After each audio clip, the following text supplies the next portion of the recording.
Turn up your volume. Because you're about to listen to The Sick Podcast. Rays Rewind with El Bushman and Drew. Jansen. That is into center field. Here comes Kiermaier. Phillips has tied the game. Arose Arena coming around. Throw home. Now he stumbles. But the ball gets away. Tampa Bay wins it. Brett Phillips, Game 4 hero. The sickest Tampa Bay Rays podcast. It's gonna be sick. Welcome in, everybody. It is another episode of the Rays Rewind podcast, the sickest Tampa Bay Rays podcast on the Sick Media Network. Of course, I am one of your hosts, the great El Bushman, and joining me as usual is Drew. We've got a jam-packed show, but before we do that, make sure to go to our YouTube page at the Sick Podcast, Rays Rewind, hit the subscribe and notification bell when new episodes drop. Huge show. I'll get right into it. Our first guest, he's been kind of a white knight for the Rays fandom, trying to get Stu Sternberg to sell the team, and well, finally that happened a couple days ago. Please welcome to the show, Pinellas County Commissioner Chris Latvala. What's going on, Chris? How are you? Good morning to you. Thank you for having me. No problem, man. So let's get right into it. Reactions when you heard about the sale. Was it like, finally it's done, it's gonna happen, or was it, I told y'all it was gonna happen? What was the initial reaction when you heard about the sale of the possible sale of the Rays? Yeah, probably a little bit of both. You know, from a Rays fan, definitely relief. I was always confident or pretty confident that the Rays were going to stay in Tampa Bay. But this just, kind of solidifies it. Did you know any of this was going on behind the scenes? Now, obviously, with a sale like this, probably there were talks, months ago, maybe even years ago, that something could possibly happen with the Rays. Did you know this was probably going to happen sooner than later? Was this something that you were like, okay, I'm kind of hearing some rumblings about this? What was your behind the scenes knowledge of this possible sale going on? Yeah, I knew going back last year that there were people talking to both Stu Sternberg as well as Major League Baseball. Okay. And I knew that Major League Baseball was aware that there were people actively trying to buy the Rays, from Tampa Bay. And so, when the Rays kept saying that they weren't for sale, I knew that was, nonsense, because I knew that they were talking to people. Yeah. And so, I thought that maybe Stu might try to drag it out. Stu Sternberg try to drag stuff out? No, that would never, ever happen. No.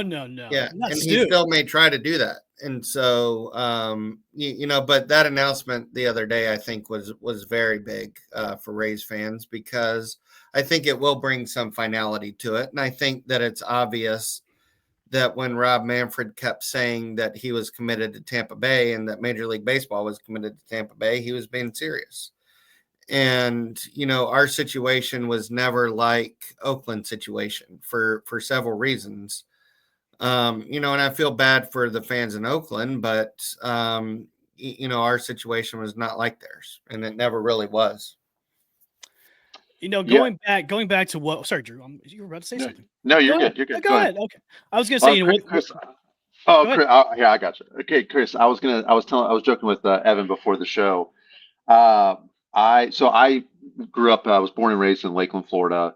My wife and I, for my entire life, I'm 34 now. We just recently moved out of state. We're in the upstate of South Carolina now. And so obviously still really connected to the area. But I was joking with Evan that, the first time I had seen your name come across in my first, I want to say interaction, because it wasn't like you and I were talking, but it was early on in the stadium process. And I remember I was frustrated. I was like, man, this Chris guy, he's voting no against the stadium. And he was going to keep us from getting the new stadium deal done. And, so I was annoyed. I was like, man, this guy is getting on my nerves reading about what's going on. And now I find myself, Chris, every time you're on a program, whether it's, some other, race programs, Tampa Bay sports programming, I find myself trying to see what you're saying, because I just have grown to really appreciate your perspective on the situation. So you could say I very much have evolved. And so I appreciate all the work you've been doing to kind of keep us informed of just kind of what's really going on behind the scenes. I was curious, though, you know, what do you feel like? So, what do you feel like's changed? Do you feel like Major League Baseball's involvement? Because we heard rumblings with Rob Manfred. They were kind of putting some pressure on Stu Sternberg, and we know that he's backed out of things in the past, obviously. Um, but I thought the acknowledgement from the team that these discussions were actually, in fact, happening, I thought signified it was a huge step forward. And it feels like this is different than what any other rumors, any other things we've heard about in the past. Do you feel like it's because of Manfred and the involvement they've taken? It seems like over the last several months, and kind of the pressure they're putting on him. Oh, absolutely. And I will start out by saying that I probably muted you months ago on Twitter. Oh no, So I it's need okay. to. He's I'm not on not Twitter. I'm He's not not. I'm not on Oh, okay. Twitter. Okay. I read I read Tampa Bay Times and all that stuff, and so I was Yeah. yeah, I was Um, just I was complaining to my wife about you. That's all it oh, okay. was. So, Yeah. yeah, Well, yeah, you certainly weren't the only one. And I understand why. yeah. But I will say that Rob Manfred was involved in this process, really going back to October, shortly after the hurricanes. And there were things that he had said publicly, in support of, our area right after the hurricanes. And he had made comments saying, the politicians, need to have some time to figure things out after the hurricanes. And when I talked to him, he said that that he was very supportive of keeping baseball in Tampa Bay. And I said, well, so am I. And he said, well, I need you to pass the bonds then. And I said, okay, I think I understand what you're getting at. And then we talked about some other things. And then there were other things that also happened that have never been public, where he was actively supporting, not just our area, but supporting, Pinellas County, supporting our area and different things that we were dealing with Stu and the Rays. And so the main thing that I had, in my mind was, well, if this guy wants the Rays to move, he would not be wanting us to vote on a deal that would immediately put Stu in the hot seat, and make him have to perform his end of this deal. Because really, Rob Manfred, if he wanted the Rays to move, he could have just, blamed the politicians and had Stu be able to blame the politicians to the other owners and things like that. And that would have been the easy way out for him to be able to move, very similar to, and that's what happened in Oakland. And during that time, I started studying, what happened with the Oakland deal and how that fell apart and other things. And so we passed the bonds and Manfred kept, publicly saying that he supported baseball in Tampa Bay. And then he kept doing things, to show his support behind the scenes, things that were never public. And, and that gave me comfort. So whenever I kept blasting away at Stu publicly, it was because I knew the things that Major League Baseball and I started talking to other people around the game, not just, in the commissioner's office or with, teams or whatnot, but people that were around the game. And each person said, and these are people that knew, know things. Each person unanimously said that Stu was not liked by the owners or by the league, and every single person said that they were committed to keeping, they being Major League Baseball was committed to keeping the team in Tampa Bay. And then Orlando, developed. And when it was obvious that Manfred never gave them permission to even speak to Stu, even showed more of his commitment. Yeah, I mean, I've had my issues with Rob Manfred in the past about some decisions he's done, but like I think that with the support he's given the area, and he sees that Tampa is a viable market for this team. It shows a lot of. It gave me kind of a newfound respect for Rob Manfred, because him coming in and even speaking with Governor DeSantis too, like, hey, Tampa's a great market for baseball. We don't want this to leave. Like, sorry, Orlando, it's probably not going to happen for you guys. So keep dreaming, you dreamers. But I think with the full support of Major League Baseball, and then finally kind of saying, look, enough is enough with Stu and what you've been doing. Because look, I've been a fan since '98, especially through the years of Vincent Nemoli, and now through Stu Sternberg, and now look, nothing to take away from Stu Sternberg. I mean, he's brought this team to a winning team, and the logo changes, everything, the rebrand, making this team a contender pretty much every single year. It's great, but when you're doing things behind the scenes for your own benefit and not benefiting the fan base, and especially the area too, where you're promising things from the back and forth about a new stadium, and then you're doing the stupid plan about splitting the team up into Montreal and to St. Pete. These types of things, you're pushing the fan base away. And I think also too with Major League Baseball saying, look, enough is enough. You're holding up things and you're not getting things done. Enough is enough. I'm glad that they finally have kind of said, look, you got to do this. You got to sell. We need to move forward with this team, especially in this market. I wanted to ask you, Chris, with the potential sale, obviously it's an intent. There's nothing yet on the table. This could probably be drug out for months, maybe even a year to get this finalized at a sale.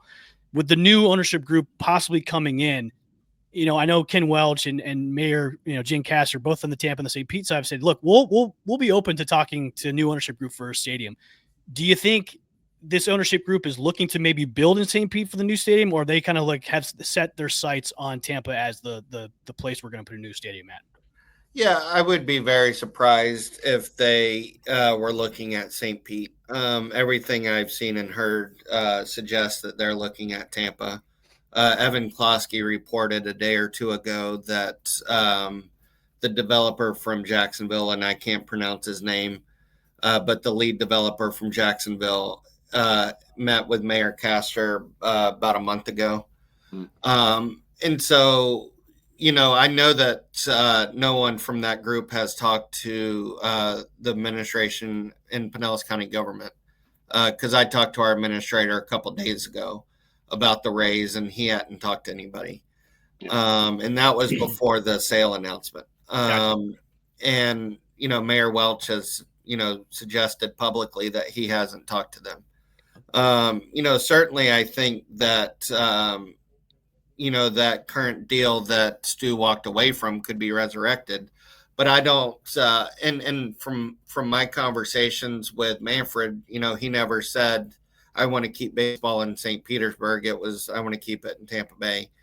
And so, I would not be surprised if they ultimately end up in Tampa. And as a Rays fan, that's fine with me, because I was going to say, is that okay with you if it doesn't be okay? Because I heard you on JP Peterson's show the other day. Like, look, either way, St. Pete's going to be okay. Oh, yeah. Yeah. I mean, and they will make plenty of money from that land. One of the things I've advocated for is turning Al Lang into a spring training stadium again. And I think they could try to lure another spring training team there.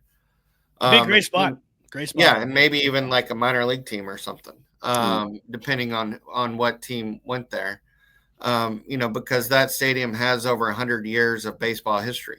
You can put the Yankees over there if you wanted to. Yeah, get them out of Tampa, put the Yankees over there. I mean, the Yankees had spring training there. They did a long time ago. That's right. In an ideal world, obviously it's probably going to be in Tampa. Where would you think the new stadium should be, the new site? Yeah, I mean, I've heard near Raymond James. I think Ybor is still a possibility, and also the fairgrounds. Yeah. Yep. I've always thought the fairgrounds are. I mean, I'm biased being from Lakeland, having lived in Lakeland. Yeah. I always was. We would go. We went to 25, 30 games, a year. And it was like, man, if this was an Ybor or the fairgrounds, it would selfishly, the ease would be so much bigger. It's so much better of a trip from everybody to the east there from the center part of the state. But, people from Orlando can come. People from Orlando, they can come. They can stop crying about, we don't have a Major League Baseball team. I've always said the fairgrounds too, because then you get I-4 and I-75. Right. Plus, you're right next to the casino too, so Right. people after the game can go to the casino. And that's one of the most profitable casinos in America. Yeah. Already. They could do a lot with the Hard Rock right there. And do you know much? Do you know much about the group? You know, especially I think it's Zalewski. Yeah.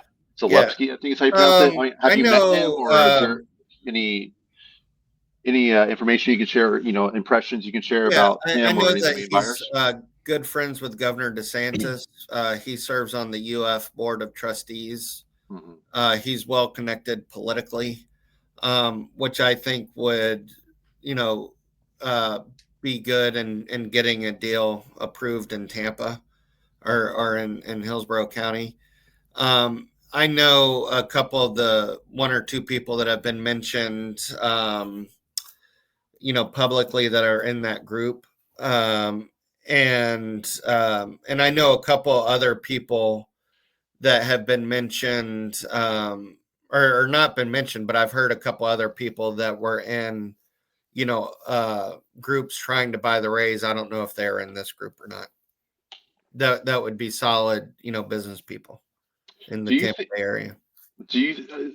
I realize, each sale of a professional sports team is different. So it's hard to say. You can use, other examples to base a timeline off of. But I mean, something like this, I mean, what would your expectation be in terms of how long this sale could potentially take? I mean, I've seen things that it could get, wrapped up during the season, or, it's like Evan said, it could be a year. I mean, I think the White Sox sale that they're talking about making, I don't think it's actually going to take place until maybe a year or two from now. What are your impressions of this deal in terms of what you know about all the players and kind of the behind the scenes context, and how long do you see this playing out if this group were to in fact make that purchase? If this was a group that has been talking to the Rays for months, which I believe they may have been, and if Major League Baseball has been aware of them for months, it's quite possible that a lot of the vetting from Major League Baseball has already been done, or is well underway. And, I think that it could be anywhere between, weeks to months. I think that it could be towards the finish line if Major League Baseball is, really part of this process and really pushing it. Because the thing that they really have to be thinking about is, a stadium and trying to get a stadium stabilized. And, unless they're going to go to the city of St. Pete to try to get a, 3 or 5 year extension on the Trop, which certainly they could do. And that's something that they would talk to the city about. But I think having some finality, to the Rays situation and to what's going on out west with the Athletics, then Manfred can turn towards expansion. Yeah, that was my next question. Was like, with what we've had to do with Stu dragging things out and everything. My question was, how long do you think this is going to be? I think it's going to be done by the end of the year. That way, they can come in and focus on, okay, we need to pick a spot in Tampa, talk to Tampa, and then get things rolling. That way, by the time the the extension is run out in the Trop, we can transition from the Trop into the new stadium by the time it gets done and over with. So that was my next question. Yeah, I think that by opening day certainly is feasible, but I think it could be even during this current season. Okay. I will say I'm probably naive when it comes to to real politics, between Hillsborough and Pinellas County. But if the new ownership group takes hold here, is there a possibility of the counties working together to find some sort of solution, or is it really just kind of separate at all times? Or is there, just given the animosity of the politicians in the area towards Stu Sternberg, getting new people in, do you feel like there's an opportunity for the whole area, kind of the region, to kind of come together, work together to find, a stadium solution that sounds like would end up in Tampa, but what does that look like? That's a great question. As I wasn't a fan of the stadium deal in St. Pete, and I voted against it in July. because frankly, I thought it was a boondoggle for the taxpayers. And so much so that, I flipped my vote in December, and then Stu walked away from what I thought was a boondoggle in his favor. But when I was against the deal, one of the questions I asked during one of our one-on-one meetings that I had with our administrator, because he can only meet with the county commissioners individually because of the Sunshine Law. And I said, can we give the Rays money for a stadium in Tampa? I said, I don't mind giving them $50 million for them to, go across the bridge. And he said, that he had looked into that, and, currently it's against state law to spend tourist development tax dollars or bed tax dollars for a project that's outside of the county that it's raised in. So we would have to spend our Pinellas bed tax dollars in Pinellas County. And so, which, I understand why that is, because you raise the money in a certain county, you should spend it in a certain county. I think that, there should be a loophole for like sports stadiums and things like that. I think Tampa will not. I think Tampa has the money, and there's creative things that they can do to be able to spruce up the pot.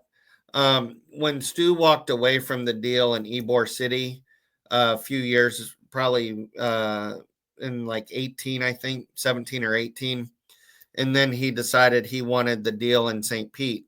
The money that Hillsborough had offered him compared to Pinellas and St. Pete was actually very even. Mm-hmm. If you look at it on paper, he chose our deal because our money was up front, and then St. Pete added the land deal that was separate. But the actual money on paper was pretty even. Mm-hmm. There's county property that the county has over in Hillsborough. There's creative things that they can do, to spice up, deals. And also, speaking of Governor DeSantis, he has mentioned that the state would be willing to do some infrastructure things, even though, the state doesn't pay for stadiums, that they would do infrastructure, investments. And anything that the state does with that is less money that the city or county would have to do for infrastructure. And that's more money that they could add towards a stadium. And so, but one thing that Pinellas could do is our tourism folks at Visit St. Pete Clearwater could do different partnerships, with the Rays. We have partnerships with the Lightning and with the Bucks, because when people come to a Bucks game, a lot of them stay in along the beaches in Pinellas County. And so that would be the same for, for a stadium in Tampa for the Rays. And so, we have some very bright marketing people at Visit St. Pete Clearwater. And so I think that you'll see things like that, where we'll do different marketing deals with them, and, everybody benefits that way. That's great. Awesome. Last question for me, Chris. I know. Thank you so much again for the time, and I know you've done several of these this week, so I appreciate you making time for us here at the end of the week. As far as your feelings on the situation as a whole right now, would you say it's the most optimistic you felt since having to deal with the stadium deal last summer and into the fall and during hurricanes, and that whole process to where we are now? Would you say you're the most optimistic at this point, or at any point during this process, or how would you categorize your feelings right now with where we're at? I think that when it comes to relocation, and I think honestly, and I've given Stu credit this week for what he's doing and selling the team, because he does deserve credit for the stuff that he's doing on the field. I think deep down, he, if he had the ability to move the team, he would have. Because look at the Montreal deal. You know, and he's threatened to move the team before. And I think our biggest threat with relocation was Orlando. I think even with that, though, it was still a long shot possibility. But I think with this group coming out, you know, and being public, and the Rays acknowledging that they're talking with them exclusively, I think it's very obvious that they're staying in Tampa Bay. And so if Stu walks away from this group, you know, which he certainly can because he's walked away from other deals before, you know, I think the next group will be, you know, one that's going to try to keep him in Tampa Bay, because I think Rob Manfred and MLB and the other owners have put their foot down and said the Rays are staying in Tampa Bay. We do not want to lose that market. Because the other thing, if they relocated to Orlando, I think MLB and the other owners are smart enough to know that people in Tampa Bay are not going to drive over to see the team that they just took away from us. Yeah, if they think traffic is terrible now, and wait till they can go to the I-4 corridor. Yeah, it's way worse. And where they want to put the stadium already has bad traffic along I Drive and near the attractions. And I don't, you know, and the whole idea of attracting tourists to go to a baseball game just doesn't. I don't understand that. You know, people go to a Las Vegas Raiders game because it's the NFL, and other teams' fans travel to Las Vegas to go to a Raiders game. Try doing that 81 times a year. That's not going to work in Orlando. And so, you know, I think that the fact that the Dreamers folks were never allowed to talk to Stu is a very big deal. And well, Chris, it's in the now they're just dreaming, man. They're just a bunch of dreamers. Yeah. And they frankly ticked me off when they, you know, were talking about trying to poach the Rays right after the hurricane. That really ticked me off. Yeah, the little I know about the situation, it felt like the money, just even from an owner's perspective in Major League Baseball, the money, you follow the money, and the money is keeping the Rays in Tampa Bay. Just to me, it's like all this talk about relocating and Orlando, and you know, these people putting out pieces about it. Like I never really thought it would happen, because at the end of the day, the owners, hey, they love their money. Yep. And Major League Baseball loves their money, and they get the most money by keeping the Rays in Tampa Bay. And the other thing, whenever I've talked to, you know, different people, the other thing that they realize is the success of not just the Bucks, because they're, you know, in a league of their own, but the success of the Lightning locally. Mm-hmm. Yep. And that came about because a new owner came to town. And so, you know, we have a fan base that can sustain Major League Baseball. We just need an owner and a stadium, and I think probably the right place is on the Tampa side. You know, it's not going to hurt my feelings if that's the case. But I think, you know, Major League Baseball can thrive in this market. Chris, last question before we get you out of here. What do you think the Rays are going to do the rest of the season? I think they're going to play October baseball, and I think you know, Major League Baseball is going to have a decision whether or not they're going to allow a team to play postseason games in a quote unquote minor league stadium. You know, I don't see them moving us, but that's going to be fascinating to watch. You know, having postseason baseball at Steinbrenner. It's going to be a rocket either way. So yeah. All right. Well, thanks for coming on the show, Chris. They're clearly a team of destiny. Yes, they are. Yeah. Chris, we appreciate you coming on the show. We'd love to have you back on. So absolutely. Thank you. Thank you so much. Good interview. Got some behind the scenes stuff about that. I like that. Mm-hmm. Well, like I said before, we do have a packed show. Our next guest, he is the host of the I Am Nick Wize show on 95.3 WDAE. Welcome to the show, Nick Wize. What's up, How am I supposed to top that? I don't know. You can figure something. You're on the radio. We're on a podcast. I think you can. By the way, I got to ask. So I just saw the Facebook post here. Was I altered in AI? Yes, I will. Because I'm looking at it and I'm like, wow, my eyes don't look like that. Evan started. And so I zoomed in. Listen, Those aren't my eyes. I looked at it a couple of times. I'm like, he's gonna notice.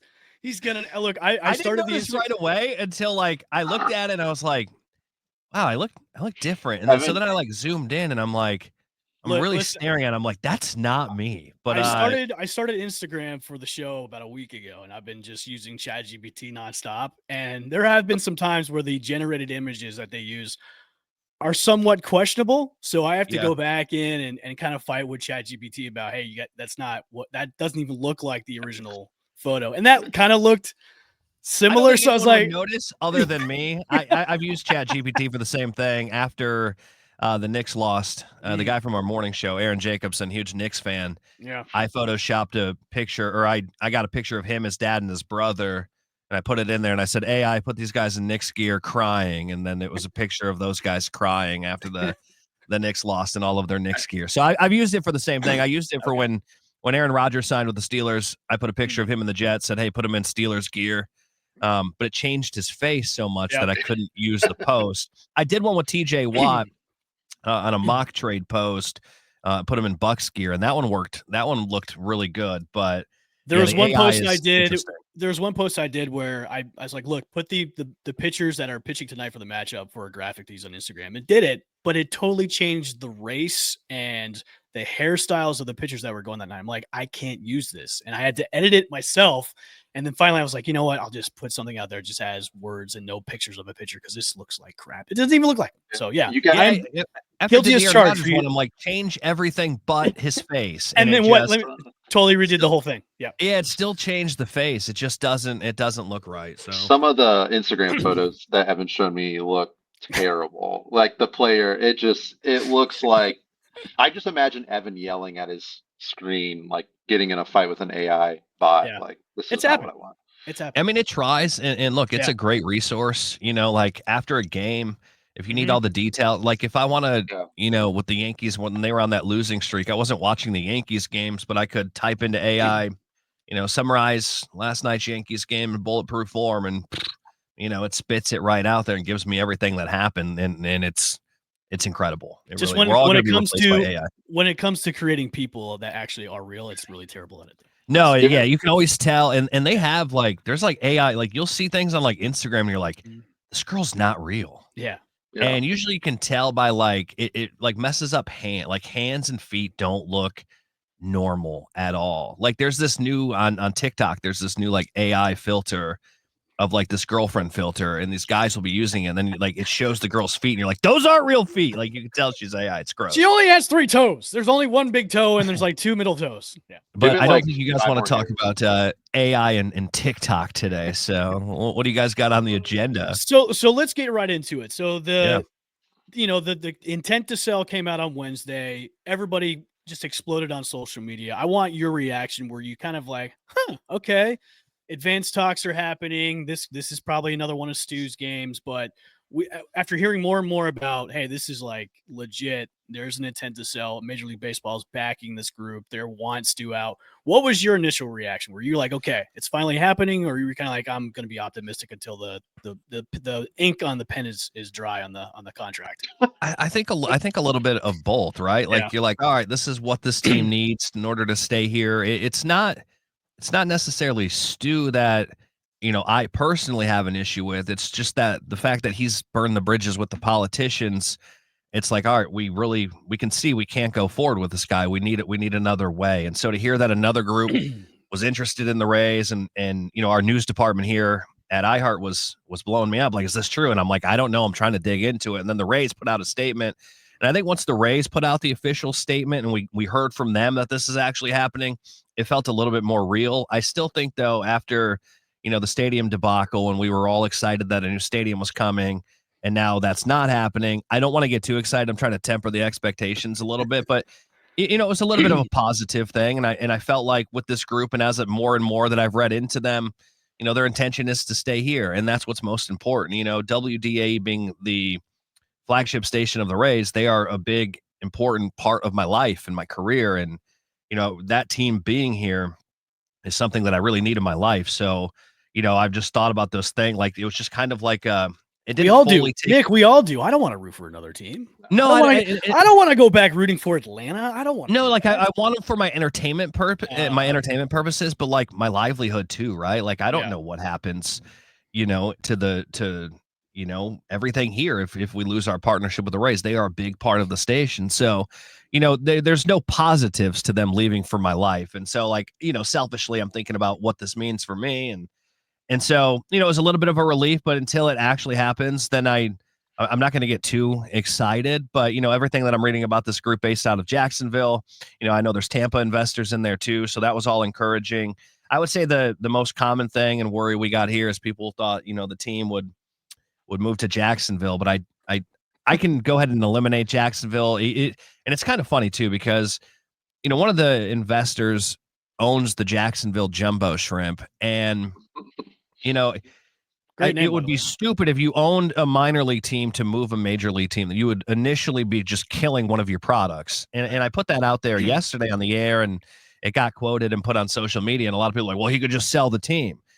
Oh, okay, sure. After you tank your product, you're then going to sell it. Who's going to buy it knowing a major league team is coming there? So it's just, you got to use common sense sometimes. So there's a lot of that on social media, Nick. There's just the and the city of Jacksonville's paying for the remodeling of the stadium right now. So Jacksonville's not happening. It's a much smaller town than the Tampa Bay area. Orlando obviously still a possibility, and I know the Dreamers have their dream, but it sounds like from everything this group wants to keep it in Tampa Bay. Now I've also read that there's 3 groups interested in the Rays. I just don't know what's true and what's not. I think after they say they're exclusively talking to this group, I think those other bidders per se are kind of just, you got to wait.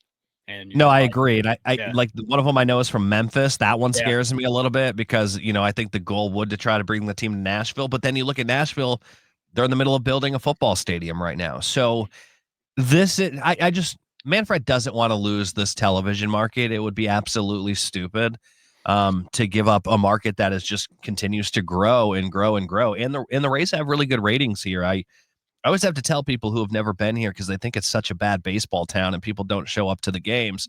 I go, no, it's legit a really big baseball town. People think of the Lightning all the time and the championships, and when you drive around town, you see the banners everywhere. But I would still say the Rays have a bigger fan base, believe it or not. It just they don't have the perception of that. Also, I think so too. I think when everything kind of goes back to where it should be is in Tampa Bay or in Tampa itself, because you can have the trifecta there. You have the Bucks, the Lightning, and now you bring in the Rays. You have that sports trifecta where it's a hopping town to where you can build like a huge sports complex, almost kind of like the Battery up in Atlanta, where it's a place to be. You're going to have the Rays there. You're going to have so much foot traffic going in there that the money is just going to be pouring into Tampa. That way it made so much sense to keep them in town. You're not going to go expand them out in Nashville, which I know Nashville's on the table as the expansion team, and I think also the Carolinas too. But going over to Orlando doesn't make sense at all because of the traffic in I-4 is way worse than I-75. Where they're going to where the proposed stadium for Orlando is in one of the worst places for traffic. It's right off I-Drive and everything. So it just makes sense to keep the team. And I think Major League Baseball was just finally fed up with Stu and his shenanigans over the past decade about, hey, we're going to build a stadium here. Oh, no, we're not. Oh, we're going to do the split city thing. Oh, we're going to do this. It's like it's back and forth. And I'm so glad that Rob Manfred, who I used to call Man Clown, has kind of finally stepped in and be like, look, this is a great market to have a team. You gotta finally sell the team. It's time, man. Like everybody doesn't like you inside for the owners. He's not well liked. It's finally time we got to step in and finally nip this in the bud about getting some owners that are actually going to nurture the team, bring them to Tampa, build them a nice shiny new stadium, and build the fan base up for generations to come. The money is in Tampa. I mean, the money is like I was telling Chris, you got following the money. All the owners, they want their money. The money is keeping the team in Tampa. Using an expansion market, it's just they're going to lose out on an expansion fee. It's a whole thing. So yeah, no, they definitely want them here. Yeah, I've also thought too. Tampa, the Rays, their on-field success if they got an owner that could come in and actually, it doesn't have to be the Dodgers spending money, right? But I mean, you even get the Rays up into a league average payroll. I always thought that there's such a higher ceiling for a team like the Rays because of the success they've already had on the field. You get an owner that can start connecting the team better with the community. putting a little bit more money onto the field on the on-field product. And I feel like the sky's the limit. And it would be a team where I think could be one of the, quote unquote, cool teams of the league, right? Like a Padres. The Padres were not cool. And now all of a sudden in the last handful of years, they got an owner that's willing to spend money, bring in some star players. They've got a great atmosphere at Petco. They sell out all the time. They're one of the it teams of the league.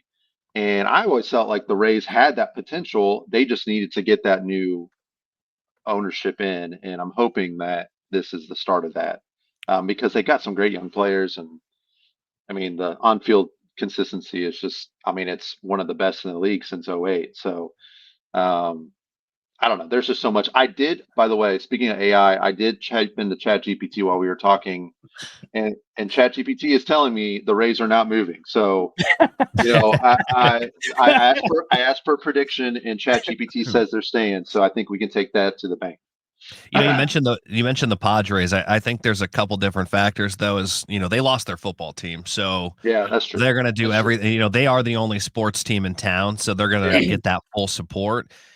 Here's where I don't know if the Rays are ever going to go that route where everyone wants them to go and spend more. I think back to opening day, there were a lot of complaints here about the ticket prices being too expensive, and I didn't think they were that expensive when you really compare it to other towns. Opening day it's special. It's something you want to be at. There's a demand there.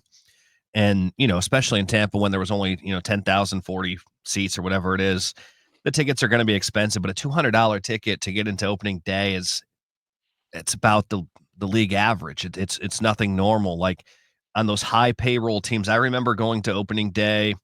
I want to say it was 2013. Prince Fielder had just landed with the Tigers, and they had like the third highest payroll in baseball at that time. That was when they had David Price, Scherzer, Verlander, just an insane rotation, and standing room only was $200. So when you start spending, you start getting those really expensive tickets. And then I think the fan base here is going to think, oh, well, these new owners suck. They've raised all the prices. And so I don't know if you're going to get more money invested into the team until the fans are willing to pay more money to go to games. And by the way, the Rays have been very successful, so let's be careful with what we wish for. I think there needs to be a little bit of combination of both. I just mentioned the Tigers who are coming into town tonight. You kind of look at the way that they're built. They're kind of doing a lot of things the Rays are doing. AJ Hinch is, adopted the opener, right, which a lot of teams are doing. We saw the Dodgers do it last year with injuries, and that all stemmed from the Rays. And my dad, longtime Tiger fan, lives up there, has hit me up the other night. He's like, well, what is this opener stuff? And I'm explaining it to him. The Rays started that, and I said the Tigers, I see a lot of what the Tigers do. I see a lot of them mimicking what the Rays do. Now they spend a little bit more. It is a bigger market, and they do get more people at their games, but the Tigers are not spending like they used to. They're still probably, I would say, middle of the pack or probably closer towards the bottom.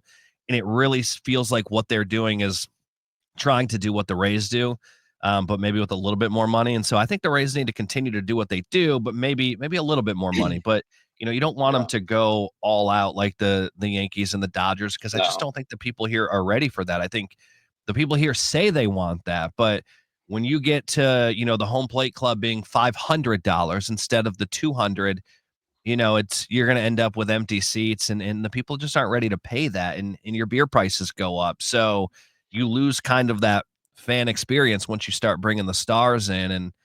And look, I still have questions on if the attendance will work or not. I think, with the stadium in Tampa now, I'll give the people a pass on the day games at noon. Like, I get it. It's hot.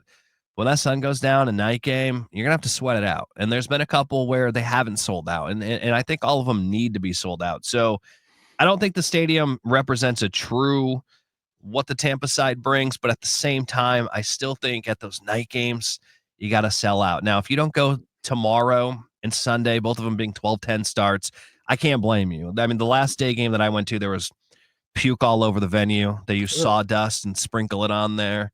It's just on the concourse, like people were overheating. So if you do go, you got to stay hydrated. But, I'll give the people a pass on those days, but I think Hillsboro's got to do their job, especially like I'm on the Pinella side. So I always make the joke. I'm like, hey, I can't I can't go. That's far. You guys got to do your thing over there. You've been giving me a hard time for, the last 5 years that I've been here about going to games. So I'd like to see them be able to fill up that stadium, even on a summer night. I think they got to be able to do that. I think, real quick back to like the payroll. I think for me, as I think more about it, it's not even so much going out and getting new players. It's just keeping some guys. Being in a position with a new ownership group, I think Rays fans would just love it if it's like, all right, hey, Shane McClanahan. I get he's been hurt, but like we don't have to just resign ourselves to the fact that he's leaving anymore. Or a Junior Caminero, perhaps. Maybe looking at like just keeping some of these guys around with some deals. Wander was really, how he shall not be named, right? I mean, he was really that first, after Evan was really the one guy that you're like, okay, he's going to be here. And, do you think he was really going to be here though, or do you think that I don't think he would have ever made it through that 10-year contract? I think it would. In my mind, they probably would have traded him after 7. I think they would have traded him when I think the contract went up. I'd have to look at it again, but I think there became a point where he made like $25 million a year, and I feel like that's when they would have shipped him out. I was kind of thinking that his production optimistically would have been good enough that they would have said, okay, and by that point, 20 million would be not quite what 20 million is now. So, and then I also was like, well, they would have a new stadium probably by then, and maybe more revenue coming in. So I was making it work in my mind, but I just think just being in a position to keep guys a little bit more frequently, I think is really. Honestly, I think would just make a huge difference in terms of fandom here, in Tampa Bay, loyalty and getting people out to the park. But yeah, those day games are brutal. And don't worry, Topkins got you on the attendance counter for sellouts. So he's keeping a close eye on. He has an alarm every single day about when he needs to send out that tweet. It's like clockwork. Do other beat writers do that? I mean, I realize attendance isn't the as much only of an one. issue, but I don't see Romano or anybody else doing it. I think because it's such a topic. It's so relevant here, it is such a topic and people are genuinely curious and it causes interaction on social media. So I think that's a big part of why he does it. They'd be in the middle of a perfect game. They'd be like a middle of a perfect game and he would be like, oh, hey, this is the 39th sellout of 50 games. Such and such percentage sellout. He would be willing to take a break for that. So let's get into the baseball side of things, Nick. So with the recent success they've been having for the past, I'd say month and a half or so, first couple of months of the season where they were under 500, weren't really playing baseball that well. Obviously, they had injuries with the rotation and also the lineup too as well. Were you kind of on the side of this team's going to be just at 500 or were you kind of like, look, we got reinforcements coming, people are coming back from injuries, and were you surprised or were you kind of like, okay, this is where I knew they were going to be right now, over 500, a couple games out of first place? Kind of a little bit of both. I kind of thought that maybe they are just a 500 team. You never really learn what a baseball team is. I think it takes about 40 games, I would say. And, once they had that series against the Padres where they looked really good and you thought, all right, maybe this is where they're turning it around. And then, it never came to fruition. And then there were some injuries. I don't know if I ever thought like I saw this run coming to where they'd be, just a couple games out of first place before the All-Star break. I don't think anyone could truthfully say they thought that was going to happen. I've learned to never doubt the Rays. But now I thought they were probably more of a 500 team because, even when they got healthy, the guys that were coming back, they were still at the time, they still weren't the most proven guys in the world, right? But then you got to have that in the back of your mind, like, all right, Hassan Kim, maybe Shane McClanahan, and you start to think of these pieces. And then when it really hit me when they sent Chandler Simpson down, that's when I realized, like, all right, they are dealing with quite a bit of talent here, and maybe this team can do like they're sending this kid down, and the fan base it's a nice problem. It's a nice problem to have when you have that. Yeah, the fan base is obviously pissed about that, but again, I try not to question the front office here because they seem to always make the right moves. Like I remember the outrage when Parker Meadows was, traded for Isak Paredes. And, me also, I love the Rays, but I'm also, from Detroit, a Tigers fan. I still swear that trade haunts me as a Tiger fan. And I'm also pissed that the Rays got rid of him here because I enjoyed him. But I fully believe that the Tigers knew Parker Meadows, or not the Tigers, the Rays knew. I'm sorry, yeah, Parker plays for the Tigers now. Austin Meadows, they knew he had issues. I feel like, but when the Rays make a trade, like it's hard to doubt him. You were talking a minute ago about you just want players to be here. I understand that. You want like Evan Longoria never should have been in another uniform. Like that's a guy that should be a Ray his entire career. And I remember when I first moved here, I was in an Uber, driving past the Trop, and the Uber driver was like, name someone that retired as a Ray. And I'm like, yeah, I guess you can't. Like they all get shipped out before they retire, it's true. You want to keep your stars here, right? It just doesn't happen. So I agree with you on that front. But as far as like predicting this run, no, I didn't see it. I never doubt the Rays, but to be this close to first place by the All-Star break, no. I said that they would be. I manifested that they would be 500 at Memorial Day, and I was actually shocked that actually came to fruition and happened. And then they've been on a roll, and they've got guys that are confident. They have like Jake Mangum is just. I mean, that when you look at that guy, that's a Tampa Bay Ray, right? Like that's a guy that every other team would have down in the minors right now. And the Rays throw him in an MLB lineup, and the guy just does nothing but hit baseballs. He gets on base. He's a new Joey Wendell. He's a new Joey Wendell. Yeah, they play this money ball game better than anyone. And again, Major League Baseball wants the Rays to win a championship. Other owners want to be able to run their baseball organization the way the Rays do it with success. And like I said, the team coming in tonight kind of does it the Rays way. They're trying to. They don't spend like they used to or have top payrolls. They want to do it the Rays way, and so many other teams want to do that as well. The LA Dodgers and the Yankees and Mets, they're never going to do it the Rays way, but other teams do want to operate that way. And so I think everybody's rooting for the Rays.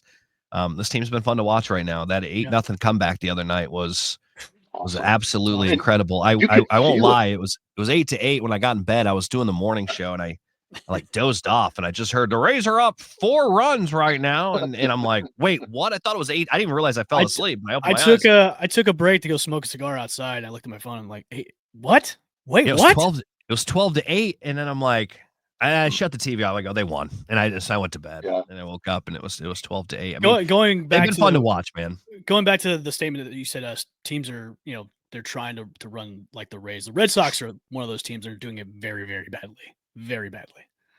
Yeah, the Devers thing was. I get it. I mean, it was a problem. I'm all for it.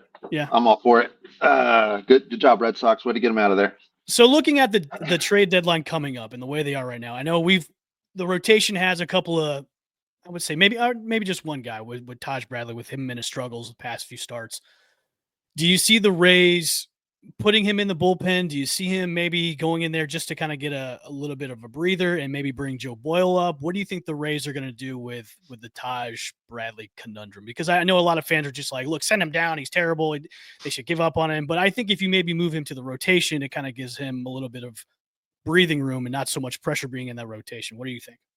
I think if Shane McClanahan comes back, I think he would be the guy that would probably move to the bullpen. I don't see them moving him down. I think he's a guy that you got to ride with and get through the slump. And he's definitely, slumping. I think he started 14 games and 6 of them he hasn't reached the 6th inning. I mean, that's a problem. You need a guy that can go a little bit further, especially once you get to the postseason.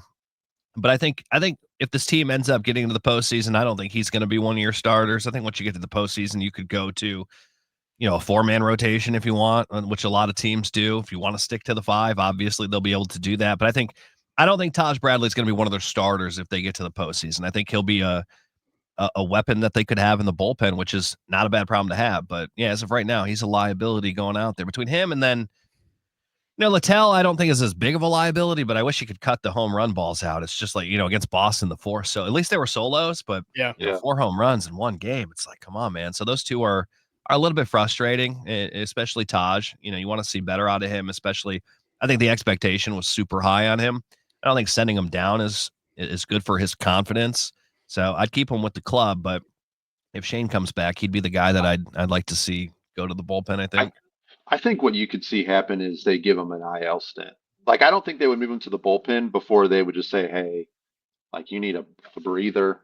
Like, let's give you a shoulder impingement, something that you're dealing with, and, get him a couple weeks off just to kind of reset. And but maybe and maybe come back around the deadline to where, so they see if you can work through it over the next few weeks. And then if not, maybe give him an IL stint to give him that break. And then because I think that the Rays are probably going to make a trade out of the starting pitching depth, probably Littell, given I think he's a free agent after this year.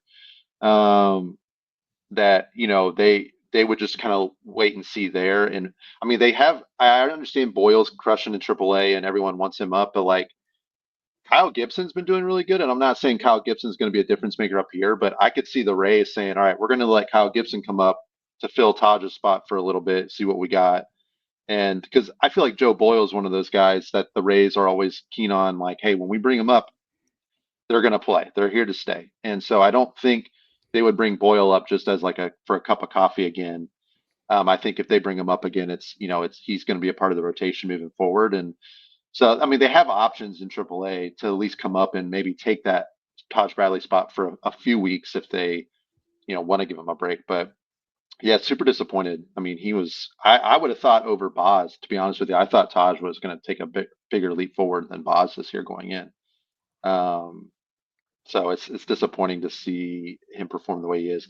Nick, I'm curious what with the All-Star game too. I feel like for a while it was like, all right, well, it looks like maybe Jonathan Aranda or maybe Drew Rasmussen would be an All-Star, and now we've kind of gotten to the point where you can make the case for 4 Rays with Brandon Lau and Drew and Junior and Jonathan. Where do you think the Rays end up in terms of All-Stars? Who do you think is going to be representing the team in Atlanta? I think all of them could, but the problem is it's this voting system that they need. They need like an electoral college system, to like the Yankee votes should weigh a little bit less. They need some sort of system to where, the votes here in Tampa, because like the Yankees, they're going to send all of these guys to the games. They have so many voters. And so to me, it's all become such a joke when it comes to the All-Star. I don't even watch. I'll watch the home run derby a little bit, but I don't even really watch the All-Star game because it's annoying. It's like the Pro Bowl. I'm really tired of the voting. It's all about the clicks that we can get on our websites and the interaction we can get on social media. So I think every guy that you just named deserves to be there. Do I think all of those guys will get there? I don't. When you think of who Aranda's going up against at the first base position, it's going to be tough. Drew Rasmussen is, a Cy Young contender. He should absolutely be there. I think if I had to like pick one guy to go, I mean, it'd be hard not to pick Drew. He's having a solid season, and that's no knock on anybody else. I think you can send a number of these guys there, but I don't think that's how it's going to work out, unfortunately. I think Junior would make. I think behind the scenes, Major League Baseball would love to have Junior in the home run derby. So if that means, hey, maybe a nudge of like making sure he gets on the roster somehow for the All-Star game, so that he's up there for the home run derby, I could see that happening. I mean, I didn't realize Brandon Lau, his numbers offensively for second baseman in the American League, you would never know it from the All-Star voting. But I mean, he's got better home run and RBI numbers than any other second baseman. I mean, OPS, I think he's second. Like statistically, there's no one better than Brandon Lau in the American League at second base. But you got a guy like Jackson Holliday placing second in the voting, and his season is very average. They're just excited that it's not below average up until this point. So yeah, it's frustrating to see Aranda, especially. I mean, he's clearly cut the best first baseman in the American League, and Paul Goldschmidt. Bounce back year or whatever, but like very clearly should not be a starting All-Star first baseman this year. So yeah, you're right. It's dumb. I wish it was decided more by like the writers or the teams. Maybe they I hate that it's voting because it just kind of diminishes it. Like in football, it used to be this guy's a 7-time Pro Bowler. That meant something. You tell me a guy's a 7-time Pro Bowler now, and I'm like, cool, he's popular. Because that's really all it's become is really a popularity contest, and that's something that the Rays are never gonna win when it comes to these. They're going up against Yankees and all of these other teams in the AL with all this money. Randy and Evan Longoria are the only ones to beat that game. Yeah. So it really were. I mean, Randy, when he went to home run derby, my brother wasn't super familiar. I'm like, turn on the TV right now, watch this guy. You're gonna see a show. And by the end of it, my brother's like, this guy's amazing. Who is this? And I go, this is my favorite baseball player. I mean, when we were talking about it the other day when Devers got traded, our topic that we had on the air, we were talking about like, who's that one player that crushed you when they left town? And for me, being here since 2019, it really was Randy. And it was like, I just remember, first off, this is one of the weirdest things ever that I've said on the radio. It was like 3 months before, and it was probably 2 months before. I have the audio of it too, because you would think I'm lying to you if I said this, but I had ended my show one day going, all right, here's a hot take. I think that Randy Arozarena gets traded on this day because I've got tickets to sit in Randyland on this night, and I'm going to sit there for the first time. It'll be before the Reds game. And I cheat you not, they literally traded him that day. And when it happened, I went, holy crap, like it actually came. I went back and found the audio. I started sending it to people. I'm like, guys, this is the most wild thing that has ever happened to me. I said he was going to get traded on this day 2 months ago. And I was being facetious. I know, I was being facetious about it. But when he got traded, I had tickets to the Randy Land night, and I didn't go. I was kind of pissed about it. But I probably should have went, because seeing him, show up with his family sitting there, I'm watching the game at home, and I'm like trying not to like cry that this guy's leaving. My wife is like, even my wife knows who Randy is, right? And like, she hates baseball, but she knew Randy because, the relationship that he had, with the fans was just, it was special. It reminded me a lot. I spent some years in New York City, and I'd go to the Yankee games, and like Nick Swisher had that relationship. Like if there was one Yankee I liked, it was Nick Swisher, because he talked to all the fans in right field, had a good time with them. And, that Randy he was special. And I thought the Randyland gimmick was, it was awesome. One of the best marketing ideas ever. Whoever came up with that, brilliant. I have no proof to show you. You came up with that, Drew? I'm not even kidding. So we sat in left field. We started sitting in left field in 2021, and we sat out there every time because we love Randy. That was the only reason we sat out there. And I love sitting in the outfield, but Randy was the best. And I literally told my wife, I said, they need to do something like they do for other players. For Felix Hernandez, I said, you could have like a name for the section. And I said, why don't you call it Randy Land? As you get shirts, all this stuff. I mean, I would swear I'd take it. I mean, everything I could swear on. I said this in 2021, and I was shocked in 2023 when I saw that they were starting to do. I was like, I must have said it loud enough for somebody else to hear on the Rays. It was one of the fan hosts that was like kind of. Yeah, and I was like, I should have said something. I could have got, they could have been like, well, not just the Randy Land, but like the whole, like you get a free beer, like that made it over the top. And then the very first game, I'll never forget, against the Yankees, he hit a home run. Now I did have a take on the air at one point though, like we need to shut Randy Land down, because when you looked at Friday nights, I don't know if the guy was just trying to hit home runs for the fans every time. But when you looked at Fridays, because remember, he only hit, I believe, 2 home runs. It was the first one, and I think the last one actually. We had a hit in the standing ovation night, which Drew kind of came up with too. Oh yeah, Nick, you were here for that, right? When I was, yes, I was all, yeah. Because our guy here, Chris Mathis, that was all on board with that too, the standing ovation thing. But I had said they should shut Randy Land down. I go, this guy is clearly just trying to hit hard. He was striking out more. And if I just went back and looked at all of the Friday games, and he was playing Friday away games at such a higher level than he was at Friday at home. And I'm like, I think he's aiming for the fence. Like he wants to please the fans. And I really think it's becoming a distraction, but the marketing concept in itself was just genius. So speaking of trades, we're getting close to the trade deadline. What do you think they're going to do? Are they going to be sellers, buyers, or sellers, or buyers, or like a combination? I think that they're more likely to be sellers than buyers. And by sellers, like you mentioned, Lattel's deal maybe is up. So maybe they ship him off. Do you think they maybe add a bat at all just to help out? Or no? If they do, it would be very minimal, or they're giving up very minimal. It's, I don't think it's going to be a name that probably excites anybody, because especially if this team is for sale, like Stu's not going to, if it's for sale, is he going to go out and get somebody big? Or, if it's for sale, maybe he's like, all right, I don't really care about the farm system. Let's get rid of everybody. I'm going to deliver everybody a World Series and then be like, I'm out, So, it depends on how. Hey, it would be a good way to ride off in the sunset and say, wouldn't that be wild?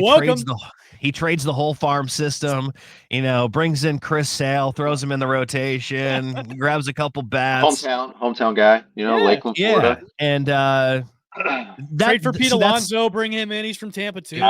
Bring all these guys back. I think they probably sit still, and where I think the Yankees end up separating from the Rays by the end of the year is, I mentioned Chris Sale. The Yankees will they're going to be in line to get Chris Sale, and the Rays are never going to be in line to get a guy like that. And they don't really need help for their pitching staff anyways, but that's where the Yankees need help. So I think the Yankees are going to end up getting better at the deadline because they will do something. My gut says the Rays probably stick to their guns. It's working right now. Yeah, you want them to be buyers. I just don't think they're going to be. I want to temper like expectations for especially the Rays fans that are on X and Facebook because they think they're going to go out and get these big name players. Like it's not how they operate. Yeah. Man. It's not what they do. Like you got to temper your expectations, especially with the way they're playing now. Is look, they'll make a couple of small moves, maybe bring in another pitcher, maybe bring in another bat, but it's going to be something small where it's going to be you guys aren't going to like it. But it's going to be a bullpen piece and a right-handed bat. If anything. Yeah, it'll be something. Yeah, it'll be something that'll barely make the news. And you got to think they still got guys. Like Chandler Simpson is still a guy. They got so many guys waiting to come up. And stuff. Yeah. So I don't expect them to make a huge move. I expect the Yankees, which they always are, to be big time players, and I think they're going to get a big name. And I think that's probably when you start to see the separation where the Yankees maybe, start to play a little bit better. And like, I want to sit here and tell you that I think the Rays win this division because of how they're playing, but I just know like what the Yankees are doing right now, it's not going to last forever. And you have to think they're going to do whatever it takes to get better. I think, but I absolutely see the Rays, making a wild card position too.